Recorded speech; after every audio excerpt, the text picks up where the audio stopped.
মেয়াদ শেষ হয়েছে প্রায় ৫.৫ মাস আগে। এরপর থেকেই নতুন কমিটির অপেক্ষায় বাংলাদেশ জাতীয়তাবাদী ছাত্রদলের নেতাকর্মীরা।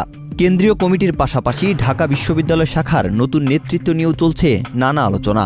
দলীয় সূত্র বলছে, যে কোনো সময় আসতে পারে কাঙ্ক্ষিত ঘোষণা।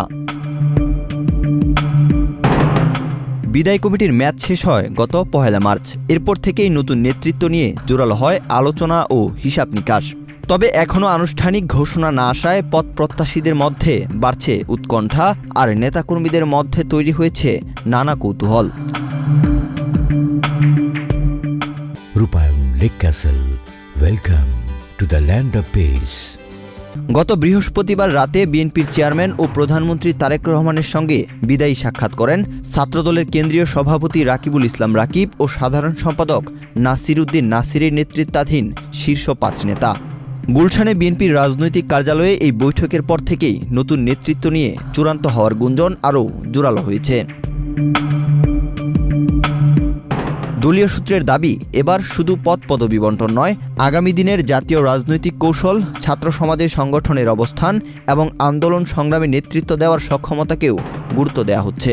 সম্ভাব্য নেতৃত্ব বাছাইয়ে ক্লিন ইমেজ, রাজপথে সক্রিয়তা ও সাংগঠনিক দক্ষতার পাশাপাশি নবীন ও অভিজ্ঞদের সমন্বয়ের বিষয়টিও বিবেচনায় রাখা হচ্ছে বলে জানা গেছে।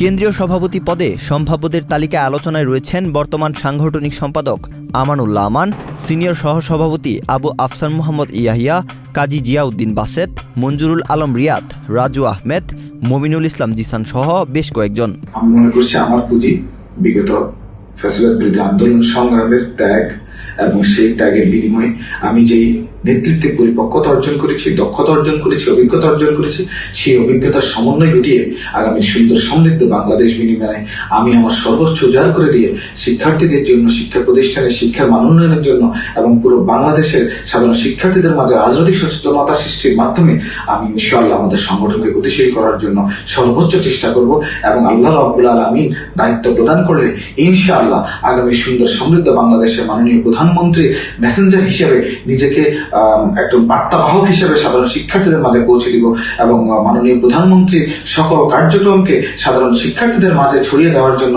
বাংলাদেশ জাতীয়তাবাদী ছাত্রদল সুষ্ঠু রাজনৈতিক চর্চা করবে এবং সাধারণ শিক্ষার্থীদের মাঝে রাজনৈতিক সচেতনতা সৃষ্টি করার জন্য কাজ করবে। সংসদের বিদ্যমান যে কমিটি ছিল, সুপার 5 কমিটির সাথে 2 দিন আগে আমাদের দলের চেয়ারম্যান, বাংলাদেশের প্রধানমন্ত্রী এবং ছাত্রদলের সাংগঠনিক অভিভাবক তারেক রহমান বসেছিলেন। ওইখানে ওনাদের সাথে কথা বলেছেন। এরপরে আমাদের সংগঠনের প্রেসিডেন্ট সেক্রেটারি ওনাদের সামাজিক যোগাযোগ মাধ্যমে জানিয়েছেন যে অতি দ্রুতই কমিটি হবে। এখন আমাদের যারা প্রার্থী আছেন বা সারা বাংলাদেশের যারা নেতাকর্মী আছেন, এনারা সকলেই আমাদের সাংগঠনিক অভিভাবক জনাব তারেক রহমানের সিদ্ধান্তের অপেক্ষা করছেন। উনি যে কমিটি দেবেন সেই কমিটিকেই সকলের স্বাগত জানানোর জন্য সারা বাংলাদেশের নেতাকর্মী অধীর আগ্রহে অপেক্ষা করছেন। তারেক রহমানের সিদ্ধান্তই চূড়ান্ত সিদ্ধান্ত। সাধারণ সম্পাদক পদেও আলোচনায় রয়েছেন এবিএম ইজাজুল কবির রুয়েল, ডাক্তার তৌহিদুর রহমান আওয়াল, সালেহ মোহাম্মদ আদনান, নাসির উদ্দিন শাউন, শাহরিয়ার হক মজুমদার শিমুল, ফারুক হোসেন সহ বেশ কয়েকজন। তারা দীর্ঘদিন রাজপথ আন্দোলন সংগ্রামে ছিলাম। আমরা যারা প্রার্থী প্রায় সকলেই আন্দোলন সংগ্রামে রাজপথে ছিল। তার মধ্যে থেকে যারা অধিকতর যোগ্য তাদেরকেই নিয়ে কমিটি গঠন করা হবে। আমাদের নেতা সাংগঠনিক অভিভাবক তারেক রহমান যাকেই দায়িত্ব দিবেন আমরা সবাই তাকে মেনেই আমরা কিন্তু সামনের দিনে রাজনীতি করবো ইনশাআল্লাহ। তবে আমি একটি কথা বলতে চাই, যারা জেনজিকে আকর্ষণ করতে পারবে, একই সাথে ডাইনামিক এবং যারা শিক্ষার্থীদের যে কোনো সংকটের সংগ্রামে যারা অতীতে ছিল, এরকম নেতৃত্ব পার্টি বেশি দিন বলে আমি বিশ্বাস করি। শিক্ষার্থীদের যে কোনো সংকটের সংগ্রামে তাদের কল্যাণে তাদের কণ্ঠস্বর হিসেবে আমি নিজেকে নিয়োজিত করব। একই সাথে ফেসিস্ট খুনি হাসিনার যে বাহিনী ছিল, তারা যে ক্যাম্পাসে বইয়ের ত্রাসের যে রাজত্ব তৈরি করেছিল, তার বিপরীতে গিয়ে আমরা শিক্ষার্থী বান্ধব, পরিবেশ বান্ধব এবং গণতান্ত্রিক প্রক্রিয়ায় যেখানে একজন শিক্ষার্থী তার শিক্ষা কার্যক্রম যেন সঠিকভাবে পালন করতে পারে, পড়ালেখা শেষ করতে পারে, সেই পরিবেশটা আমরা তৈরি করব ইনশাআল্লাহ। শুধু কেন্দ্রীয় কমিটি নয়, ঢাকা বিশ্ববিদ্যালয় শাখার নতুন নেতৃত্ব নিয়েও চলছে জোর আলোচনা।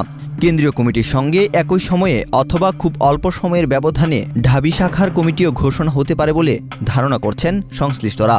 ঢাকা বিশ্ববিদ্যালয় শাখার শীর্ষ 2 পদে আলোচনায় রয়েছেন আবিদুল ইসলাম খান ও শেখ তানভীর বারী হামিম। শেষ মুহূর্তে সম্ভাব্য প্রার্থীদের অনেকেই ঢাকা বিশ্ববিদ্যালয় ক্যাম্পাসে মিছিল, শোডাউন এবং শীর্ষ নেতাদের সঙ্গে যোগাযোগের মাধ্যমে নিজেদের সক্রিয়তা জানান দিচ্ছেন। নতুন নেতৃত্ব ঘিরে নেতাকর্মীদের প্রত্যাশা, দীর্ঘ অপেক্ষার অবসান ঘটিয়ে দ্রুত ঘোষণা করা হবে যোগ্য, দক্ষ ও সাহসী নেতৃত্বের নাম। ওয়াহিদ হোসাইন জিহাদ, বাংলাদেশ প্রতিদিন।